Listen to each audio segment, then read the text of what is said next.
வணக்கம் மக்களே, இது உங்க k2k.com ரசிக்க ருசிக்க. நான் உங்க ஜோஃபி அப்ரஹாம். செவ்வாய்க்கிழமை 2 டிஃப்ரெண்ட் ஸ்டைலான ரெசிபிஸ் பார்க்கக்கூடிய நாள். அதில் இன்னைக்கு நம்ம பார்க்க போகிறது வந்து கருவேப்பிலை தொக்கு. இன்னொன்று அடுத்து காலத்தால் மறைந்து போன செக்மெண்ட்டில் பார்க்குறது வந்து வேப்பிலை கட்டி. ஸோ முதல்ல கருவேப்பிலை தொக்கு எப்படி பண்ணலான்னு பார்த்துடலாம்.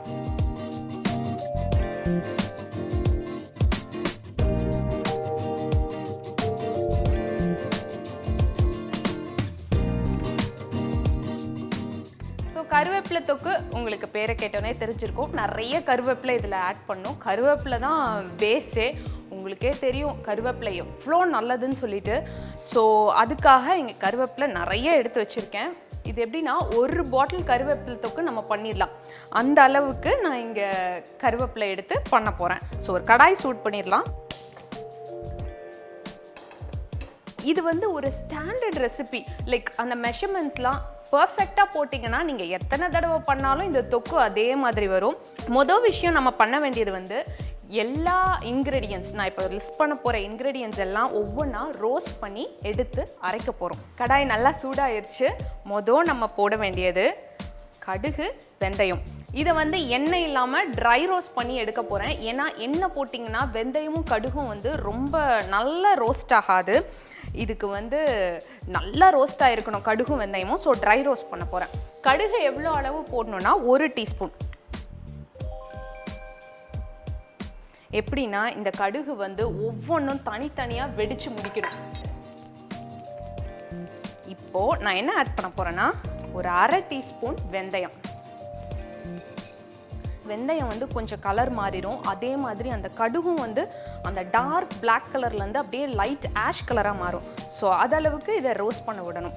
ஸோ இப்போ இது நல்லா ரோஸ்ட் ஆயிடுச்சு. பார்த்தீங்கன்னா கலர் எல்லாமே மாறிடுச்சு. இதை எடுத்து இப்படி ட்ரான்ஸ்ஃபர் பண்ணிடலாம். ஓகே, அடுத்து வந்து எண்ணெய். இதுக்கு வந்து நல்லெண்ணெய் தான் ஆட் பண்ணணும். உங்களுக்கே தெரியும் தொக்கு ஊறுகாய்க்கெலாம் நம்ம நிறைய எண்ணெய் ஊற்றுவோம். ஸோ இதுக்கும் வந்து கிட்டத்தட்ட ஒரு 1/2 3/4 கப் ஆயிலாவது ஊற்றணும். ஒரு 2 கப்பு கருவேப்பிலை ஆட் பண்ண போகிறேன். நீங்கள் வந்து கையளவு எடுத்து போடலாம். நல்லா கையளவு இப்படி கொஸ்தா எடுத்து ஃபஸ்ட்டு 1 கப் போட்டுக்கோங்க. எப்படின்னா இந்த எண்ணெயில் வந்து அதை நல்லா ரோஸ்ட் ஆகி அப்படியே பேப்பர் மாதிரி ஆகிடணும். ஃபஸ்ட்டு கருவேப்பிலையை வறுத்து எடுக்கும்போது அந்த ஃப்ளேவர் எல்லாமே அந்த ஆயிலில் இறங்கிடும். ஸோ அதில் நீங்கள் மீதி இன்க்ரீடியன்ஸ் போடும்போது இன்னும் சூப்பராக இருக்கும்.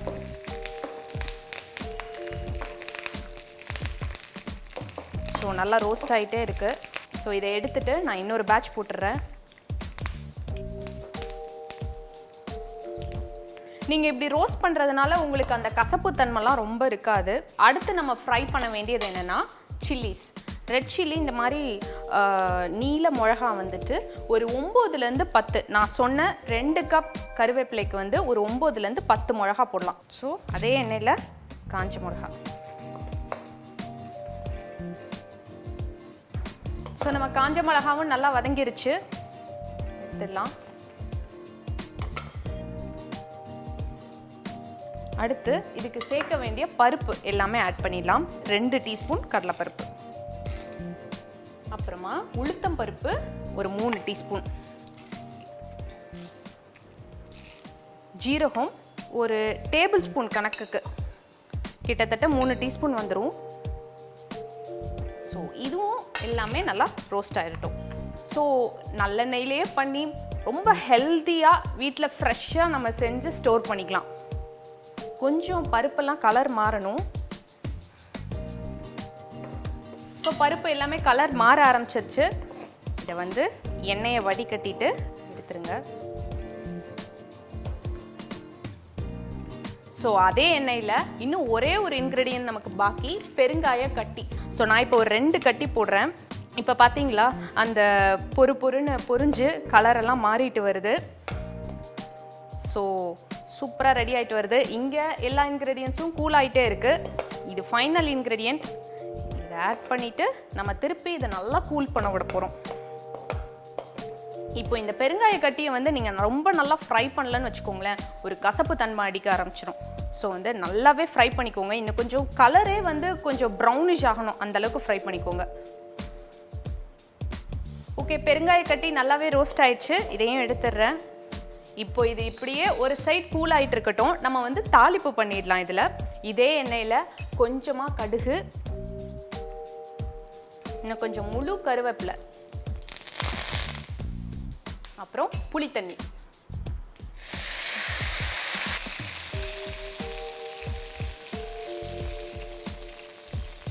ஸோ இது ஒரு சைட் பாயில் ஆகிட்டே இருக்கட்டும்.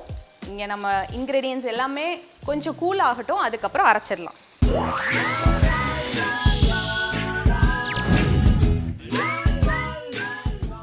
ஸோ இங்கே புளி தண்ணி கொதிச்சுட்டே இருக்குது. இது எல்லாமே நல்லா கூல் ஆயிடுச்சு. இதை அரைச்சிடலாம். கருவேப்பிலைன்றதுனால ரொம்ப ஈஸியாக அரைஞ்சிரும். இப்போவே தெரியும் உங்களுக்கு இன்க்ரீடியன்ஸ்லாம் பார்க்கும்போது எவ்வளோ சீப்பாக நம்ம பண்ணி முடிச்சிடலான்னு. ஸோ இது அரைக்கிறதுக்கு முன்னாடி இதுக்கு கொஞ்சமாக சால்ட் ஆட் பண்ணிக்கலாம். அரைக்கும் போதே சால்ட்டு போட்டு அரைச்சிட்டா ரொம்ப நல்லது.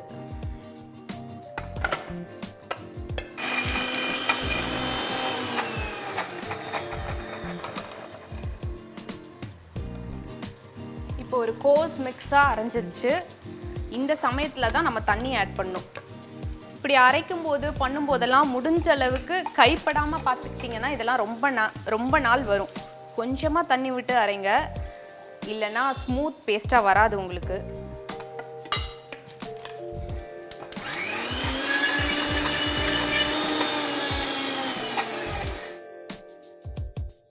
இந்த அளவுக்கு ஸ்மூத்தாக வர்ற மாதிரி அரைச்சிக்கோங்க. இல்லை பொறுமை இல்லாமல் பாதிலே எடுத்துட்டிங்கன்னா அப்படியே நறுன்னு இருக்கும். அது வந்து தோசைக்கெலாம் வச்சு சாப்பிட்றதுக்கு நல்லாவே இருக்காது.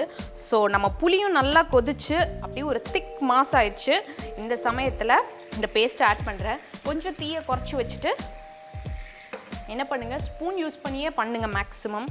ஸோ இதெல்லாம் வந்து ஸ்டோர் பண்ணி வைக்கக்கூடிய ஐட்டம்ஸ். ஸோ கைப்படாமல் இருக்கிறது நல்லது. இப்போ பார்க்குறதுக்கு பச்சை கலரில் இருக்கு இல்லையா, ஆனால் நீங்கள் அந்த புளியோடு அது நல்லா கொதிச்சு வரும்போது அது வந்து டார்க் ப்ரௌன் ஆகிடும் தொக்கு கலரே. ஓகே, ஸோ தேவையானதெல்லாம் ஆட் பண்ணியாச்சு. நல்லா மிக்ஸ் பண்ணிக்கோங்க. இப்போ என்னன்னா இது அப்படியே சுருண்டு வதங்கும். அதாவது ஒரு அல்வா எப்படி பேன்ல இருந்து சைட்ஸ் எல்லாம் விட்டு அப்படியே வரும் இல்லையா, அதே மாதிரி வதங்கும். ஸோ அந்த அளவுக்கு நம்ம வந்து கொஞ்சம் சிம்மரில் போட்டே வதக்கிட்டு இருக்கணும். ஸோ நான் சொன்ன மாதிரி கலர் பாருங்கள் எவ்வளோ டார்க் கலரில் வந்துருச்சு. அண்ட் எண்ணெயெல்லாம் சைட்ஸ் எல்லாம் விட்டுருச்சு. பேனை விட்டு அப்படியே நல்லா அல்வா மாதிரி சுருண்டு வருது பார்த்தீங்களா. ஸோ இது இப்போ ரெடி ஆயிடுச்சு. இந்த கடைசியாக விடுற 5 மினிட்ஸ் வந்து ரொம்ப முக்கியம். ஏன்னா அந்த புளி தண்ணி வந்து அந்த பேஸ்ட்டோட நல்லா இன்கார்பரேட் ஆகணும். அப்போ தான் வந்து அந்த டேஸ்ட்டு ஃபுல்லாக வரும் நமக்கு. நான் வந்து இன்றைக்கி ஆக்சுவலாக கொஞ்சமாக தான் எண்ணெய் ஆட் பண்ணியிருக்கேன். இதை விட நீங்கள் என்ன ஆட் பண்ணிங்கன்னா இன்னுமே டேஸ்ட்டு நல்லாயிருக்கும். ப்ளஸ் நிறைய நாளுக்கு வைக்கலாம். எனக்கு தெரியும் இது கண்டிப்பாக சீக்கிரம் காலி ஆகிடும்னு சொல்லிட்டு ஸோ வந்து கம்மியாக தான் ஆயில் விட்டுருக்கேன். இது இப்போ ரெடி ஆயிடுச்சு. கறிவேப்பிலை தொக்கு. கறிவேப்பிலை தொக்கு பண்ணுறதுக்கு முதல்ல பேனில் 1 டீஸ்பூன் கடுகு, 1/2 டீஸ்பூன் வெந்தயம் போட்டு எண்ணெய் சேர்க்காமல் வதக்கி தனியாக எடுத்து வச்சுக்கணும். அதே பேனில் நல்லெண்ணெய் விட்டு கறிவேப்பிலை போட்டு வதக்கி வச்சுக்கணும். அடுத்து அதே எண்ணெயில் காஞ்ச மிளகாய், 2 டீஸ்பூன் கடலைப்பருப்பு, 3 டீஸ்பூன் உளுத்தம்பருப்பு, 3 டீஸ்பூன் சீரகம், பெருங்காயம் இது எல்லாத்தையும் தனித்தனியாக வதக்கி எடுத்து ஆற விடணும். ஆறினதும் அது எல்லாத்தையும் ஜாரில் எடுத்து உப்பு சேர்த்து தண்ணி விட்டு அரைச்சி வச்சுக்கணும். அடுத்து பேனில் எண்ணெய் விட்டு கடுகு, கருவேப்பிலை, புளிக்கரைசல் போட்டு நல்லா கொதிக்க வச்சு அதோட அரைச்ச கருவேப்பிலை விழுது சேர்த்து நல்லா வேக வச்சு எடுத்தா கருவேப்பிலை தொக்கு ரெடி. இதை அப்படியே ஒரு ஓரமாக வச்சுட்டு நம்ம அடுத்த டிஷ் வேப்பிலை கட்டி எப்படி பண்ணுறதுன்னு இப்போ பார்த்துடலாம்.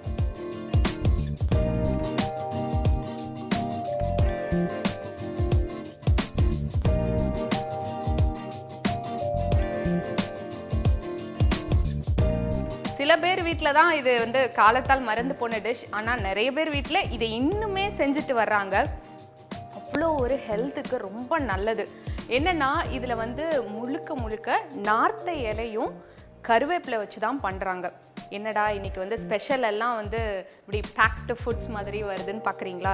நிஜமாவே ரெண்டுமே ஹெல்தியான ஆப்ஷன். நம்ம முன்னாடி பார்த்த கருவேப்பிலை தொக்கும் சரி, இப்போ பார்க்குற வேப்பிலை கட்டியும் சரி. ஸோ வந்து கண்டிப்பாக வீட்டில் ட்ரை பண்ணி பாருங்கள். இப்போ வந்து நான் ஒரு கடாய் சூடு பண்ணிக்கிறேன். இந்த வேப்பிலை கட்டி வந்து பாலக்காடு ஐஎஸ் மத்தியில் ரொம்ப ஃபேமஸ். கிட்டத்தட்ட அவங்க கிட்ட ஒரிஜினான டிஷ்ஷுன்னே சொல்லலாம். ஸோ அங்கெல்லாம் வந்து எப்படின்னா ஒவ்வொரு வீட்டுக்கும் ஒவ்வொரு ரெசிபி இருக்கும். ஒவ்வொருத்தரும் அவங்கவுங்க தலைமுறைக்கு ஒவ்வொரு முறையை வந்து ஃபாலோ பண்ணி செஞ்சுட்டு வராங்க. நான் இன்னைக்கு பண்ண போகிறது வந்து என்னென்னா எல்லாமே வதக்கி அரைக்க போகிறேன். ஆனால் வந்து இது பியூர்லி ஆப்ஷனல். நிறைய பேர் வீட்டில் வந்து அப்படியே அரைச்சிருவாங்க. ஸோ அப்படி கூட பண்ணலாம். இப்போ கடாய் சூடாயிட்டு இருக்கு. இங்கே வந்து நார்த்த இலை எப்படி எடுக்கணும்னா எலசான நார்த்த இலையாக எடுத்துக்கணும். அது ரொம்ப அவசியம். அண்ட் இந்த மாதிரி பெரிய நார்த்த இலையாக இருந்ததுன்னா கண்டிப்பாக இந்த நடுவில் ஒரு நரம்பு போகுது இல்லையா, அதை நீங்கள் ரிமூவ் பண்ணணும். பர்டிகுலர் வேப்பிலை கட்டி வந்து நீங்கள் நினைக்கலாம் எதோட வச்சு சாப்பிடுவாங்கன்னு சொல்லிட்டு, இது வந்து தயிர் சாதத்தோட அவ்வளோ நல்லாயிருக்கும்.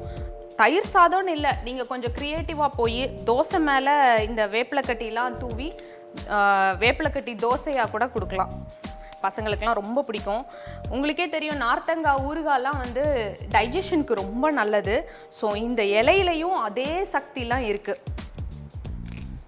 எப்படின்னா இது வந்து ஒரு கையளவாவது போடணும். நீங்கள் மினிமம் குவான்டிட்டி பண்ணுறதுக்கே வந்து கையளவாவது எல்லா இலையும் போடணும். அப்படின்னா தான் வந்து உங்களுக்கு ஒரு 4-5 உருண்டை வேப்பிலை கட்டி கிடைக்கும். இது ஜென்ரலாக ஸ்டோர் பண்ணுறதே வந்து நல்லா உருண்டையாக பண்ணி எண்ணெய் விட்டு உருண்டையாக பண்ணி ஸ்டோர் பண்ணி வச்சுருப்பாங்க. அப்புறம் ஒரு வேளை சாப்பாடு ஒரு குடும்பமே சாப்பிட்றாங்கன்னா ஒரு உருண்டை அந்த வேலைக்கு போதும், கரெக்டாக இருக்கும். ஸோ தயிர் சாதம் வச்சு இந்த ஒரு உருண்டை வேப்பிலை கட்டி வச்சு சாப்பிட்டாங்கன்னா அவங்களுக்கு அதுவே ஒரு கம்ப்ளீட் மீல் மாதிரி.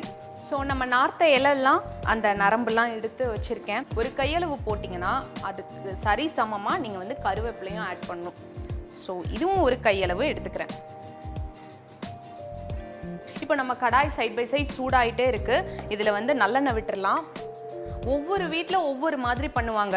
சிலர் வீட்டில் என்ன பண்ணுவாங்கன்னா அப்படியே இன்க்ரீடியன்ஸ்லாம் ராவாக எடுத்து, அந்த காலத்துலலாம் நல்ல கல்லில் செஞ்ச உரல் இருக்கும், பெரிய உரல் இருக்கும். அதை வந்து அந்த உரலில் ஏதாவது இடிக்கிறதுக்குன்னே வேலையாலலாம் வச்சுருப்பாங்க. ஸோ அந்த உரலில் போட்டு ஒவ்வொரு இன்க்ரீடியண்ட்டாக போட்டு நல்லா இடித்து அதை வந்து உருண்டையாக பிடிப்பாங்க. அதுவும் அவ்வளோ டேஸ்ட்டாக இருக்கும். நமக்கு இப்போ அந்த உரல்லாம் இல்லை. ஸோ நம்ம மிக்சியில் தான் அரைக்க போகிறோம். எனக்கு வந்து இந்த வதக்கி அரைக்கிற டேஸ்ட் வந்து ரொம்ப பிடிக்கும். ஸோ இன்றைக்கி வதக்கி தான் அரைக்க போகிறேன்.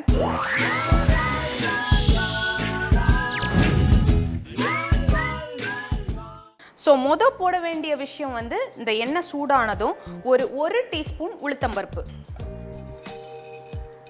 உளுத்தம்பருப்பு வதங்கிட்டு இருக்க டைமில் காஞ்ச மிளகா வந்து காரத்துக்கு ஏற்றாப்புல ஒரு 3-4 மிளகா தாராளமாக போடலாம். அப்புறமா பூண்டு ஒரு 5. ரொம்ப சிம்பிள். எல்லாத்தையும் வந்து 1 by 1 போட்டு வதக்கி அரைக்க போகிறோம். இன்னொன்று கூட நீங்கள் பண்ணலாம்.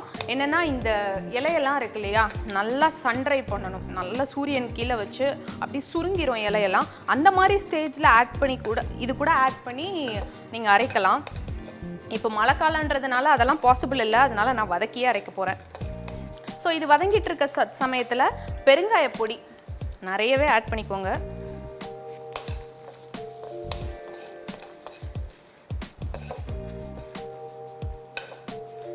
கேரளாவில் ஜென்ரலாகவே ட்ரை பிக்கிள்ஸ்க்கு வந்து ஒரு நல்ல மவுஸ் உண்டு.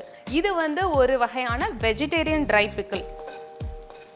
ஸோ இது கெட்டு போகுமா அப்படின்லாம் நீங்கள் பயப்பட வேணாம். ரொம்ப நாள் இருக்கும். இதெல்லாம் நல்லா வதங்கிடுச்சு. இது கூட இப்போ இலையை போட்டுடுறேன். கேரளாவில் இன்னொன்று பண்ணுவாங்க, சம்மந்தி பொடின்னு. அதுவும் வந்து இதுக்கு கொஞ்சம் சிமிலராக தான் வரும். அதில் வந்து நிறைய தேங்காய் போடுவாங்க. நான் இன்னைக்கு வந்து இதில் கொஞ்சமாக தேங்காய் சேர்க்க போகிறேன். ஆனால் தேங்காய் சேர்க்காமலும் பண்ணலாம். தேங்காய் வந்து சேர்க்கும்போது எப்படின்னா நல்லா பொன்னிறமாக, அதாவது அவங்களோட வறுத்தரைச்ச கறியிலலாம் பார்த்தீங்கன்னா நல்லா பொன்னிறமாக வறுத்து அதுக்கப்புறம் ஆட் பண்ணுவாங்க. அந்த மாதிரி பொன்னிறமாக ஆக்கி தான் ஆட் பண்ணும். இல்லைன்னா கெட்டு போயிடுறதுக்கு சான்சஸ் இருக்குது. நீங்கள் அந்த மாதிரி வறுத்து ஆட் பண்ணுறதுனால சான்ஸே இல்லை, கெட்டே போகாது. ஸோ சும்மா ஆயிலில் வந்து லைட்டாக கோட் ஆனால் போதும். ரொம்ப கலர் எல்லாம் மாற வேண்டாம்.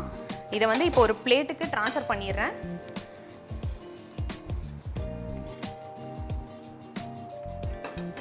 இப்போ லைட்டாக ஆயில் விட்டு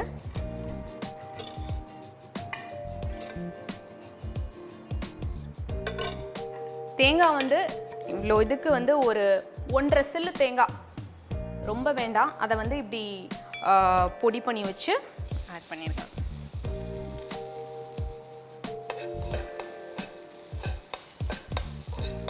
இது ப்ரௌன் ஆகிற வரைக்கும் கண்டிப்பாக பொறுமை தேவை.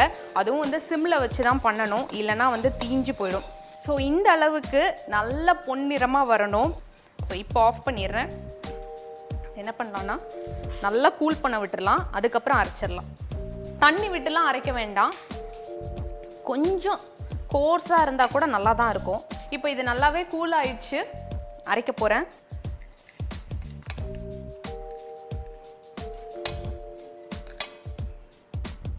பூண்டு சேர்ந்துருக்கு, பெருங்காயத்தூள் சேர்ந்துருக்கு, நார்த்த இலை சேர்ந்துருக்கு. எல்லாமே டைஜஷனுக்கு ரொம்ப நல்லது. டைஜஷன், அல்சர் எல்லாத்துக்குமே ரொம்ப நல்லது. இன்னொன்று என்னென்னா, கருவேப்பிலை வந்து அவ்வளோ நல்லது. கேன்சருக்கு கீமோதெரப்பிலாம் பண்ணுவாங்க, அதோட ரிஸ்க் எல்லாம் கம்மி பண்ணுறதுக்கு இந்த கருவேப்பிலைக்கு அந்த பவர் இருக்குது. ஸோ இதுக்கு தேவையான அளவு கொஞ்சம் உப்பு ஆட் பண்ணிக்கிறேன். அரைக்கும் போது உப்பு போட்டால் போதும்.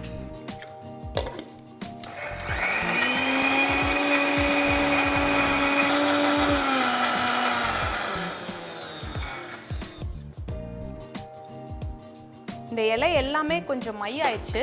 இப்போ கடைசியாக ஒரு இன்க்ரெடியன்ட், முக்கியமான இன்க்ரெடியன்ட், நம்ம புளி. புளி வந்து லைட்டாக தண்ணி விட்டு வச்சுருக்கேன். ஸோ இதையும் ஆட் பண்ண போகிறேன்.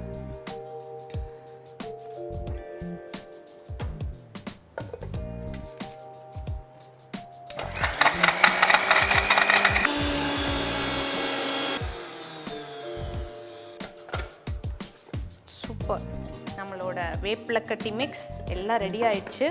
இது ஒரு பாத்திரத்துக்கு ட்ரான்ஸ்ஃபர் பண்ணிடுறேன்.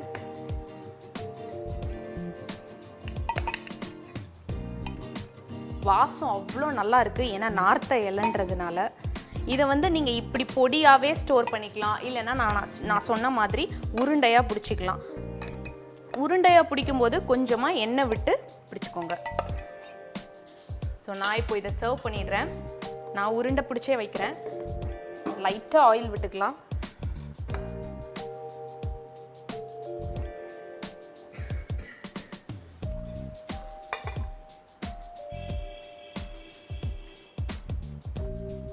இந்த மாதிரி டிஷ்லாம் வந்து நம்ம கலாச்சாரத்துக்கே ஒரு பெருமைன்னு சொல்லலாம். அவ்வளோ ஒரு இன்ட்ரெஸ்டிங்கான ரெசிபீஸ். ஸோ இதெல்லாம் வந்து நம்ம வந்து பசங்களுக்கு கூட சொல்லி கொடுக்கணும், காலத்தால் மறையக்கூடாது.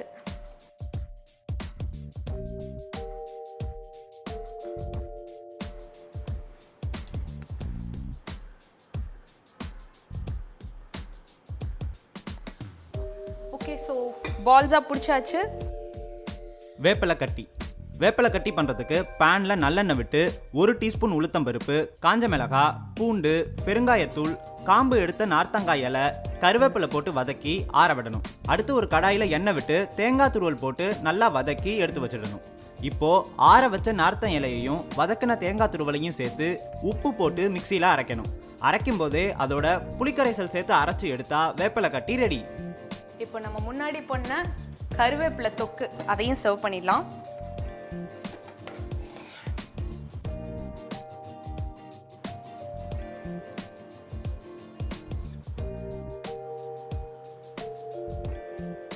ஸோ கடையில் போய் நிறைய காசு கொடுத்து வேஸ்ட் பண்ணுறதை விட கொஞ்சமாக டைமும் எஃபர்ட்டும் வீட்டில் எடுத்து ஃபேமிலிக்கு நல்ல ஹெல்தியான ஃபுட்டு நம்மளே பண்ணி கொடுக்கலாம்.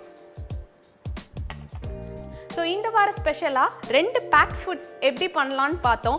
ஒன்று வந்து ரொம்ப டெலிஷியஸான நம்ம கருவேப்பிலை தொக்கு, இன்னொன்று வந்து கேரளா பாலக்காடு ஹையஸ்ட் ஃபேமஸாக இருக்கிற வேப்பிலை கட்டி. இந்த ரெண்டுமே வந்து ரொம்ப ஹெல்தியான ஆப்ஷன். ஸோ வீட்டில் உள்ளவங்களுக்கெல்லாம் கண்டிப்பாக செஞ்சு கொடுங்க. உங்கள் ஃபீட்பேக்கை எங்கள் கூட கண்டிப்பாக ஷேர் பண்ணுங்கள். இன்னும் 2 டிஷ்ஷஸோட உங்களை நெக்ஸ்ட் வீக் மீட் பண்ணுறேன். Until then, take care. Bye-bye. Jofi.